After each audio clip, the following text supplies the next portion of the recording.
ရှေးတုန်းကตาယာလှပတဲ့တရက်ဥယျာဉ်ကြီးတစ်ခုထဲမှာဖိုးကြီးလို့ခေါ်တဲ့ကြီးကန်းလေးတစ်ကောင်ရှိခဲ့ဘူးပါတယ်။ဖိုးကြီးကစိတ်သဘောထားပြေဝပြီးမြဲ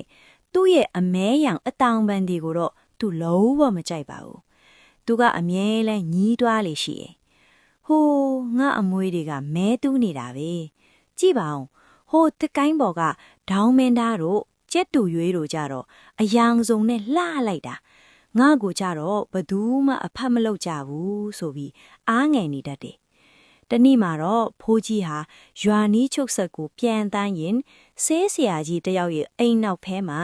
ဆေးရောင်စုံအိုးတွေတန်းစီထားတာကိုတွေ့သွားတယ်။အနီရောင်အပြာရောင်အဝါရောင်အစိမ်းရောင်အယောင်တွေကစုံလင်တုပ်ပါနေတာပေါ့။ဖိုးကြီးရဲ့ခေါင်းထဲမှာအကြံတစ်ခုရသွားတယ်။ဟုတ်ပြီ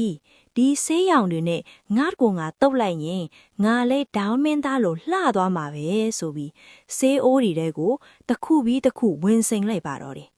ခဏကြာတော့မဲနတ်နေတဲ့ဖိုးကြီးဟာတက်တန်လိုရောင်စုံဆိုပြေတဲ့ငှက်ထူးချမ်းလေးဖြစ်သွားပါတော့တယ်ဖိုးကြီးကတောအုပ်ထဲကိုပြန်ရောက်တော့ရင်ကိုကော့ခေါင်းကိုမော်ပြီးလမ်းလျှောက်တယ်တခြားငှက်တွေကဟာကြည်စမ်းဟိုငှက်ကဘာငှက်လဲဟာလှလိုက်ကနော်ဆိုပြီးဝိုင်းကြည့်ကြတယ်ဖိုးကြီးကအယမ်းပျော်သွားတယ်ငါကအလှဆုံးပဲဆိုပြီးဘဝင်တွေမြင့်နေတာပေါ့ဒေါင်းမင်းသားကတော့သူ့ကိုငေးကြည့်နေရပြီလေဒါပေမဲ့ပျော်ရွှင်မှုကကြာမခံပါဘူးညနေဆောင်တော့မိုးတွေရုတ်တရက်ရွာချပါလေရောမိုးတွေကဖိုးကြီးရဲ့ကိုယ်ပေါ်ကဆေးရောင်တွေကိုဆေးချလိုက်တယ်လို့ဖြစ်သွားတယ်အနီတွေအစိမ့်တွေကွာကြကုန်ဒီအမဲရောင်အတောင်ပံတွေပြန်ပေါ်လာတယ်တခြားငှက်တွေကဟာဒါဖိုးကြီးပါလားငါတို့ကိုလာလိန်နေလားကိုအမဲကောင်ကအမဲကောင်ပါမဲကွာဆိုပြီးဝိုင်းလောင်ကြတယ်ဖိုးကြီးကများရှက်လို့တစ်ခေါင်လဲဝင်ပုန်းပြီးငိုနေရှာတယ်အဲ့ဒီအချိန်မှာတဲ့တက်ပင်အောက်ခြေကနေရှူဆိုတဲ့အတန်ကြီးကြားလိုက်ရတယ်ကြည့်လိုက်တော့ကြီးမားတဲ့မွေကြီးတစ်ကောင်ကကြက်တူရွေးလေးတွေရှိတဲ့အိုက်စီကိုတရွေ့တက်လာနေတာပါကြက်တူရွေးမိဘတွေကအစာရှာထွက်သွားတော့အိုက်မှာကလေးတွေပဲကြံခဲ့တာလေတောင်းမင်းသားနဲ့တခြားလှလိုက်ငှက်လေးတွေကမွေကိုမြင်တော့ကြောက်လန့်ပြီးပြေးကြဆိုပြီးထွက်ပြေးကုန်ကြတယ်သူတို့ရဲ့လှပတဲ့အတောင်ပံတွေပျက်စီးသွားမှဆိုလို့ဘသူမှမကယ်ရဲကြဘူးဒါကိုမြင်တဲ့ဖိုးကြီးကတော့ချက်ချင်းပဲတစ်ခေါင်ထဲကထွက်လာတယ်ငါမှလှပတဲ့အတောင်ပံတွေမရှိပြီမဲ့ငါမှတတ်သိရှိတယ်ငါမှတန်မာတဲ့နှုတ်သီးရှိတယ်ဆိုပြီးမွေကြီးကိုထိုးတုပ်ပါတော့တယ်ဖိုးကြီးကမွေရဲ့မျက်လုံးကိုနှုတ်သီးနဲ့စိတ်အမြေကိုကုတ်နဲ့ကုတ်ပြီးအကြီးကျယ်တိုက်ခိုက်တယ်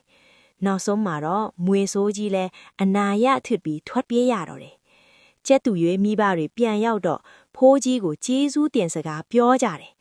ထွက်ပြေးသွားတဲ့ငှက်တွေလည်းပြန်ရောက်လာပြီးဖိုးကြီးကိုလေးစားတဲ့မျက်လုံးတွေနဲ့ကြည့်တော့ကြတယ်ဒေါင်းမင်းသားကဖိုးကြီးရဲ့မင်းရဲ့အတောင်ပံတွေကမဲပေမဲ့မင်းရဲ့စိတ်ထားကတော့ငါတို့အားလုံးထက်ပိုပြီးတောက်ပါလှပနေပါတယ်လို့ချီးကျူးလိုက်တယ်အဲ့ဒီနေ့ကစပြီးဖိုးကြီးဟာသူ့ရဲ့အမဲရောင်အတောင်ပံတွေကိုဘတော်မှမမုန်းတော့ပါဘူးသူဟာတောအုပ်ရဲ့သူရဲကောင်းအဖြစ်ပျော်ရွှင်စွာနေထိုင်သွားပါတော့တဲ့ကဲသားတို့သမီးတို့ရေဒီပုံပြင်လေးတွေကဖိုးကြီးလေးကိုကြည့်ပြီးဘာသင်ခန်းစာရလိုက်တယ်လဲကွယ်အပြင်ဘက်အလှအပဆိုတာရေဆေးရင်ပြတ်သွားနိုင်ပေမဲ့အတွင်းစိတ်ထားအလှပကတော့ဘယ်တော့မှမပျက်စီးနိုင်ပါဘူးဖိုးကြီးလေးဟာအမွေးတွေမဲပေမဲ့သူ့ရဲ့တဖားကိုကူညီခြင်းနဲ့စိတ်ထားလေးကတော့တက်တန်ရောင်ချက်တောင်ပိုပြီးတောက်ပါလှပနေပါတယ်နော်ဒါကြောင့်သားတို့သမီးတို့လည်းကိုယ့်ရဲ့ရုပ်ရည်အသားအရည်အဝတ်အစားတွေသူများလောက်မလှဘူးဆိုပြီးဘယ်တော့မှအားမငယ်ပါနဲ့ကိုကစိတ်ထားကောင်းမယ်သူတစ်ပါးအပေါ်ကျင်နာတတ်မယ်ကူညီတတ်မယ်ဆိုရင်သားတို့သမီးတို့ဟာကဘာပေါ်မှာအလှဆုံးလူသားလေးတွေဖြစ်နေမှာအသေးကြပါပဲရှင်